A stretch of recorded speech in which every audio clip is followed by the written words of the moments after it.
Welcome to Do It for the Gram, an Enneagram podcast where we do it for the Enneagram, not Instagram. We make moves to improve our lives and our communities. Today we continue our episodes on growth work, and we're working with the Enneagram 4 this week. So if this episode does not challenge you internally, then maybe you might not be a 4 or you've done a lot of growth work yourself, but nevertheless, this is a growth process, so we will not create any pressure for ourselves. We're going to relax and let it flow. Let's go intro music.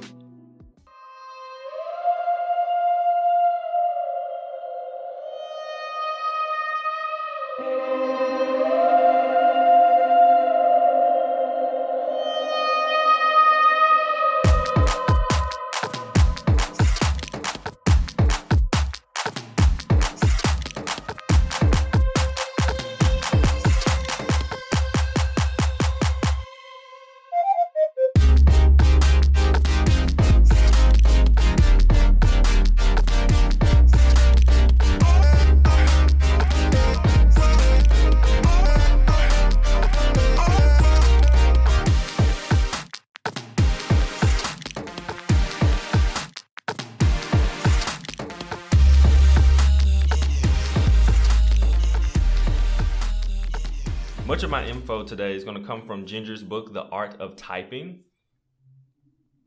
And so we're going to start this off a little bit different when we talk about the types. And so with the Enneagram 4, we're going to talk about a general type description, and we're going to talk about their attention and focus.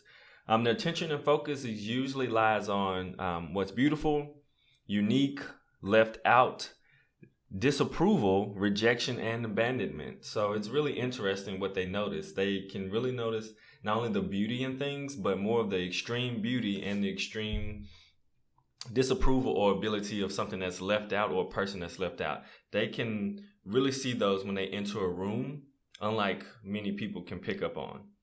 The false identity of the Enneagram 4 is a false deficiency. And so the false identity is something that each type takes on personally, and it's a part that they contribute to themselves or attribute to themselves naturally, but it's false. It's not helping them to get where they need to go, and it's just not true. But somehow within the ego, it believes that to be true, and that's why it manifests in a lot of ways it does. So 4s have what's called false deficiency. So they believe that there is something missing. They feel like something about them is very odd or not able to be understood or not able to be comprehended by other people, and that they don't fit in usually because there's something missing that other people just seem to have. And so false deficiency is the biggest thing that 4s usually have to deal with and understand that everything that they actually need is not going to come from outside of them, but it's actually going to come from within them. Worldview.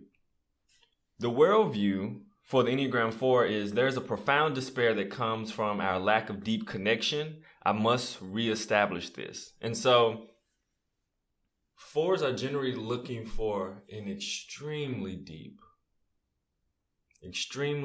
connectivity with people, with life, with nature, but especially with people and themselves. And so their worldview is that there's a lot of lack of deep connection in this world, and they feel like they must be the one to reestablish this.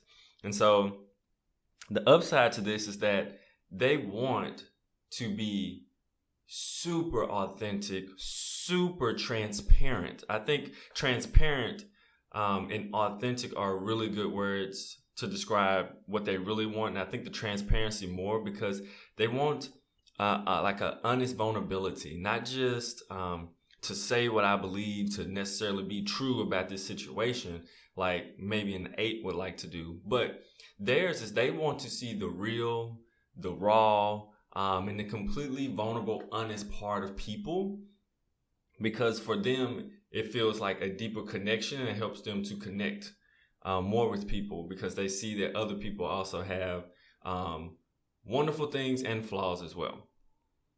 And the downside to this, though, is that sometimes fours can get stuck in looking for a deep connection in everything and feeling that all connections are not authentic because they don't measure up to the relational deepness that they think it should. But in reality, authenticity is very interesting. It's not always exactly what one person believes it to be, and it could be different for another person and another set of relationships. And so that doesn't make you the person who has to make sure there's deep connection and cause an issue with everything going on as if a deep connection needs to be made by you. Does your workplace stink because the culture sucks? Are you tired of tolerating people and wish you could all work together cohesively? Does the mere idea of going into work give you anxiety? If you said yes to any one of these, you should probably quit your job. But since you're not going to quit your job, you should contact Kaizen Careers. At Kaizen Careers, we are all about improving workplace performance. We use a unique tool called the Enneagram. The Enneagram helps individuals and organizations become more self-aware. That self-awareness lends into helping organizations with communication, conflict management, and leadership development, ultimately turning self-awareness into self-mastery and creating healthy workplace cultures so you can improve your services and bottom lines. Contact Kaizen Careers at KaizenCareers.com or Milton at KaizenCareers.com, or give us a call at 901-334-1644. Ego ideal. So the ego ideal is the idealized version of what the ego believes itself to be and portrays itself to itself, to the person, and outward towards others. And the ego ideal for the Enneagram 4 is the original person, always creative and authentic, never ordinary or boring. And so this is cool in one sense because 4s are usually very unique people. They're very creative people. They're very thoughtful people in the sense that they can find ways to see beauty and see things that are rare, and be really present and savor moments like few other types can a lot of times. And so part of that is the original, like I'm the original person. I am different. I'm distinct. But I'm also authentic. And so, like I said before, the upside is definitely that they bring such a magnificent difference to circumstances, to situations, to clothing, to the way that they carry themselves and everything. It's really cool. But at the same time, it distances them from the very people that they want to have that deep connection with. And so the ego idea has the ability to do that. It not only makes them look distinct and different, but it also a lot of times alienates 4s as well, which is such a tricky balance. And especially that's why the ego, we have to work on making sure the ego does not control us, because it's doing the opposite of what we really want and or need a lot of times. All right, the unmet longing for the Enneagram 4 is to live a deep, purposeful, and emotionally balanced life. And so 4's emotions are extremely deep, like a whale. Not W-H-A-L-E, but a W-E-L-L. Like it's very deep, like a whale that has like amazing water in it, but it's very deep. In order to really get it, you really got to send that bucket really low, or however else you use a whale. I'm not extremely sure. But the one thing is that they want to have a balance. 4s sometimes, like I said, their emotions can be so deep and vast, but you want to be balanced. And a lot of times those emotions are not balanced with the spectrum of like happier and joyful emotions all the time. It's more of a melancholy a lot of times. That's not all of them. There's a subtype, which is more of a what you call a sunny 4, in a sense where things aren't just so melodramatic all the time and so despair, and can see the beauty in things that aren't so like happy and great and positive, but they see a beauty in it as well. But it's having that balance and understanding that everything doesn't have to be so deep, so stark when it comes to emotional, but it can actually be light and still have a rich meaning to it as well, and still be deep. And so what the 4 wants too is to be very purposeful. They want in their lives to have created something, or to connect it in a way that actually draws and creates purpose for not only themselves, but those around them that they love. And so it's very important for them to actually get to that point. But the ego is a part of what's keeping them back from actually getting there. The emotional mood swings that can come with the 4, because that is something that they have to deal with sometimes, and they can struggle with. And sometimes when they make themselves so obscure and so different from people, they disconnect that deep connection that they want, and they never truly get there if they're not careful with the people that they really love. Thirst and avoidance. Enneagram 4s thirst for a deep feelings and connection with others. This has been mentioned before. And so this is the thirst. This is, even if you had something to drink, if they could drink deep feelings and connections with others, they would. And so making sure that you are watching for a balance in your relationships and the connections that you have, and that it's about unconditionally connecting with people where they are as well, and not trying to pull them into a really deep place because you feel like they're not giving you everything authentic that you feel they should. You have to be aware of that, because that can actually hurt a lot of your relationship. Also, Enneagram 4s avoid rejection and feeling not good enough. And so this goes back to the thirst. And so when you're thirsty for something, if you become a glutton or you try to get that too much, you end up getting the opposite, which is something that they avoid. So you end up getting rejection and feeling like you're not good enough because you reached so hard, and your ego has tried so hard to reach and create these extremely deep connections and pull them out of people that either people are not ready for, and or the person just doesn't have that depth to them necessarily. And trying to pull that from that person usually can lead to rejection and pushing that person away. And it automatically, because 4s feel that there's false deficiency, as we said before, now you don't feel like you're good enough. Now you feel like there's something missing. And so this is where you have to really be aware, 4s, of your ego when it starts to well up and draw and come really strong, and those emotions come extremely powerful. You really have to be careful and become aware of that, and take some deep breaths, become present, and take a step back maybe until you can get those emotions reined in, and just be able to understand that those emotions do not control you. They are a part of you. They are happening. You don't have to fight against them. You don't want to fight within your body, but being able to relax and look at those emotions well up, like, wow, this ego thing in me is really strong right now. And just look at it from a distance and not allow it to control you in the actions that you make towards the people that you care about and love. The thought pattern. This is a fixation of the Enneagram 4. It's melancholy, and that is continuously thinking about what is missing, accompanied with thoughts of being disconnected from others. And so in the brain, a lot of times 4s, like in relationships, they're always looking for, are we disconnected? If something's disconnected them from a person they perceive or are friends with, they internally, it's like an internal tightness that grabs onto their emotions, and it's like, okay, I feel like I need to do something to make sure that this relationship is still okay, still healthy, still good. And so this is something to watch for, because it doesn't always mean in that relationship that someone is disconnected from you. It just may be they made a certain choice. But you have to be careful. That ability, that thought pattern of constantly thinking of melancholy, like maybe something's missing, or I'm being disconnected, it leads into other actions. And so realizing that you have what you need, and sometimes just asking a simple question and backing away from a situation instead of pondering on it over and over again. Am I disconnected? Did I do something wrong?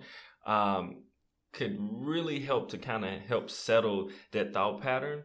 But you have to remember and be aware when it starts to happen. When you start to get in that rhythm of melancholy, it's starting to track back and say, okay, what is really going on inside of me? And why am I thinking like this? And so that you can hopefully get yourself out of this fixation, so it doesn't control you to make another action that comes straight from the ego and not actual decision that you have thought of and actually chose to do. The emotional pattern, which is the vice or the passion of the Enneagram 4, is envy. Consciously or unconsciously comparing self to others with accompanying feelings of deficiency, superiority, or both. So envy is so tricky with the 4 in the sense that it's not always that 4s, and this is the usual definition we use because the false self is a false deficiency that they believe in. But sometimes that envy can come across as superiority. I am distinct, I am amazing, I am wonderful, and so therefore I am better than these normal average people around me. So it can come off as that as well, but it also can come off as deficiency. Like, wow, they have this, they got this relationship, I can't believe it. Their lives just must be great. I look on Facebook or Instagram or Twitter and everything seems to be going so well for them, which is never ever true. People rarely put their dirty laundry on all these social media sites. They put the good things. It's like, oh, this is a great picture, but it doesn't say the words of what's really going on. It doesn't tell the backstory, and it doesn't show what's not being seen when the camera is not recording. And so envy is a deep emotional pattern that happens with 4s because they're always almost in a comparison mode of I'm not where I need to be, or that person is where I would like to be, instead of understanding that everything that they need does come from inside, and you are where you should be, and you can get even further and better once you learn to love yourself more and more. And so that is something that 4s definitely be aware of, that envy is tricky. Hopefully you have found some value in this podcast episode. You can help to keep this podcast going by supporting us on Patreon.com. Patreon.com is a site where you can support content providers. Podcasts are free to listeners, but not free for creators. It actually costs money and definitely time to produce consistent and weekly podcasts. I podcast because I want to reach people and change our community through the Enneagram. If you want to help in that by supporting me, you can go to patreon.com/doitforthegram. That is patreon.com/doitforthegram.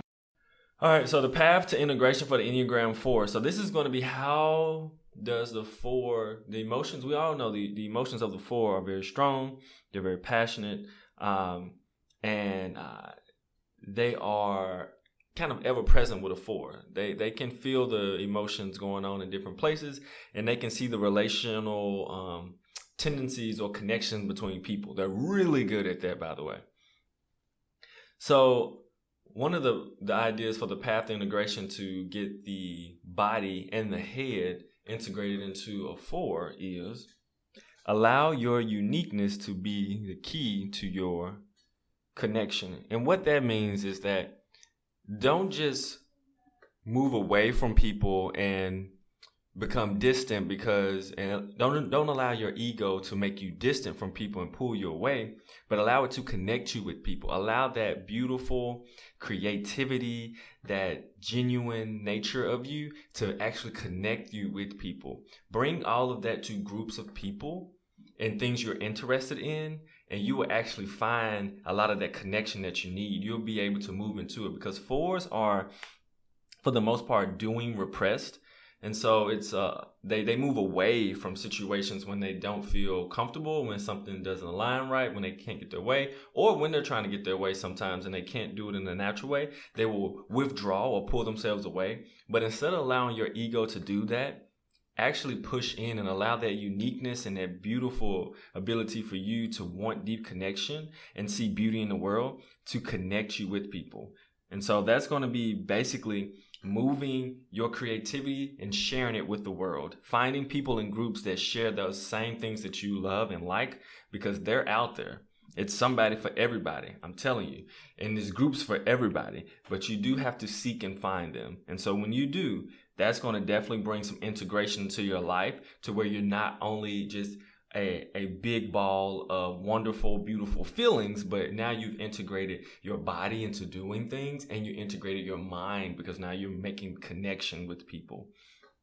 The path to growth. The path to growth is going to be build your fantasy in the real world, and that requires adjustment. And so 4s are amazing at actually fantasizing, and they have grand designs and grand thoughts and sometimes delusions of grandeur. But the fantasy that they have in their head, which is usually a really, really beautiful one because it's elaborate and it's deep, and it has like a lot of details with the creativity of how it all works and flows together, which is amazing to no end.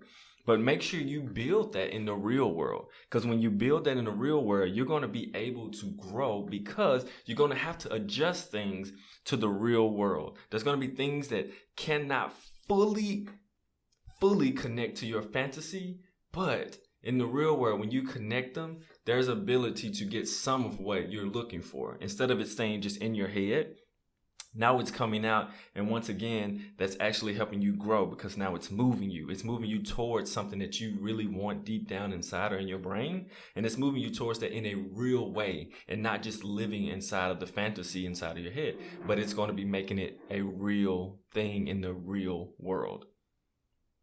All right, practical ways to get better. Number 1, I say this on every single growth work episode, get an Enneagram coach. I have one myself. It is super important to have someone be able to look at what you're saying and understand where you're coming from with your ego to be able to address some of the things that you say.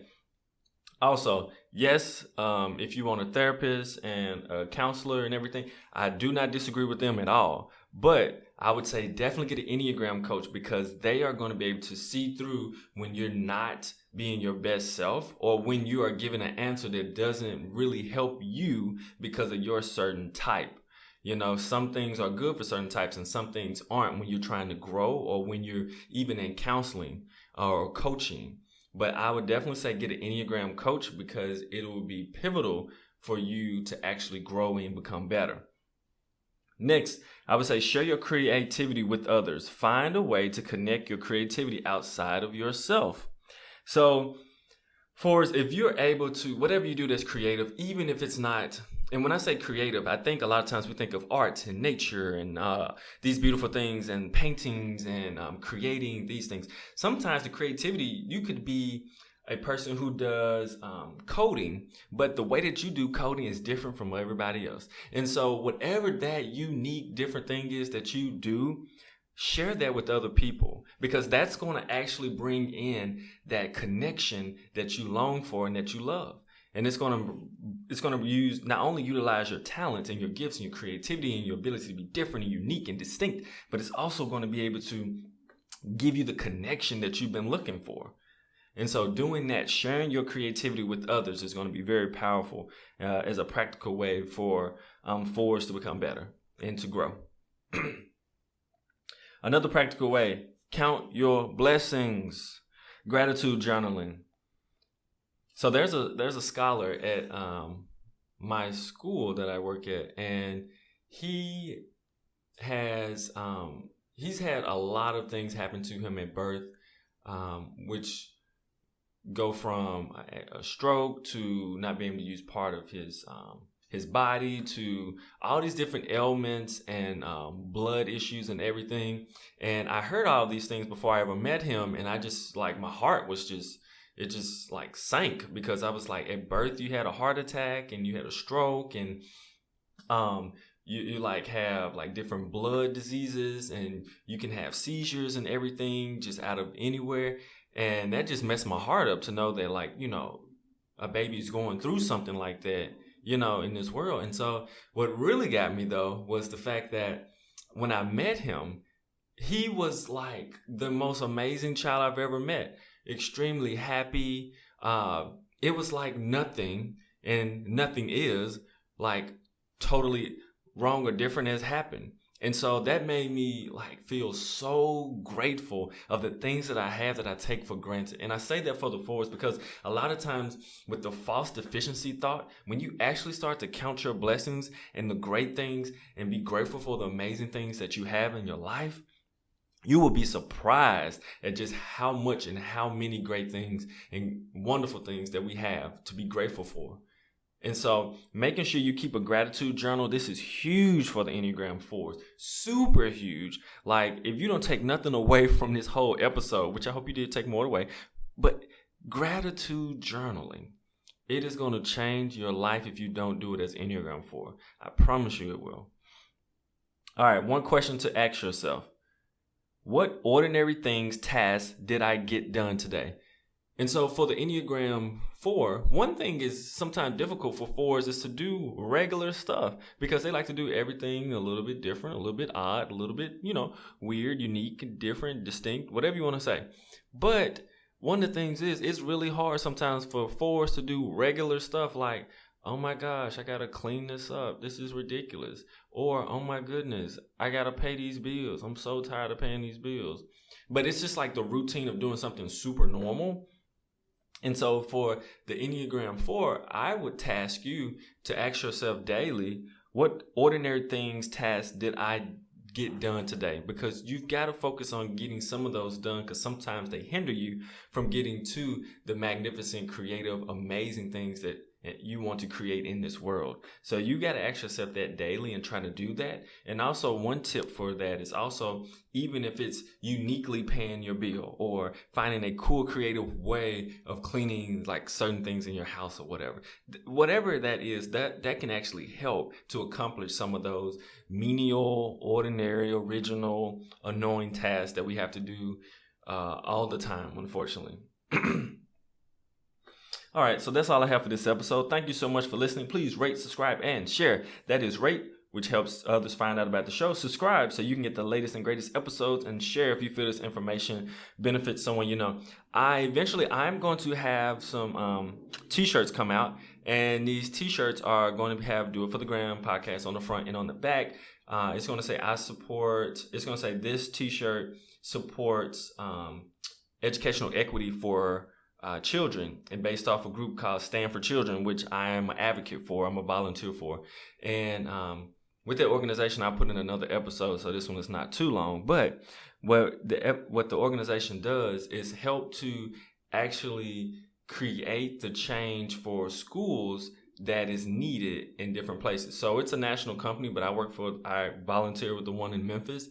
And part of what we've done is get more social emotional learning and restorative practices put in schools so that students are actually able to get the help that they need and not just suspended because people can't understand why they do what they're doing. So I'm a big proponent of that, and I have another episode to be very specific, but I will have some shirts coming out, and I want to do it as a fundraiser for Stand For Children in Memphis because not only of the good work that Stand For Children is doing, but this is a part of like actually helping change my community and grow. So what I want to do is basically I want to set a bar at like $3,000 worth of people buying t-shirts, and then I'm going to donate half of the proceeds to Stand For Children, which will be $1,500. And if we get more, then I donate more. So if we get $4,000, I donate $2,000 to Stand For Children, and that would be with your help, which would be absolutely great. So I will send that eventually. So be looking forward to that. And besides that, if you need personal life coaching or career coaching, using the Enneagram, you can do that through my organization, Kaizen Careers Coaching and Consulting, LLC. You can contact Kaizen at kaizencareers.com, Milton at kaizencareers.com, or 901-334-1644.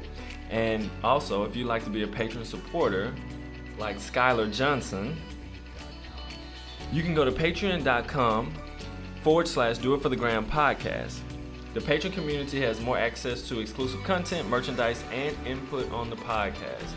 I am a 7, so I am very practical. And a lot of the things I do is not only to be educational, but to be practical as well. So I try to do a blend of both of them. And then also in other ways, just help the community out if you have like any questions or you need any direct contact with me. Last thing, if you go to doitforthegrampodcast.com and subscribe, you will receive a free gift. It is a PDF of each number. You can also read some really good blog posts from different numbers. And there should be pretty soon an Enneagram 8 blog post coming that's going to be really good, talking about the deep depths inside of the amazing, wonderful 8 that can be a lot of times misunderstood. Just like a lot of numbers, but definitely misunderstood in our society. So when you're in a situation and it is hard to overcome those extreme emotions that you may have as a 4, and your ego is tripping up like, hey, this connection is messed up, or you're missing something, you feel depleted, or you don't feel like you're enough, stop. Take a step back, breathe, become present, and make another choice. And do it for the gram, the Enneagram, of course. I'll see you next episode. Bye.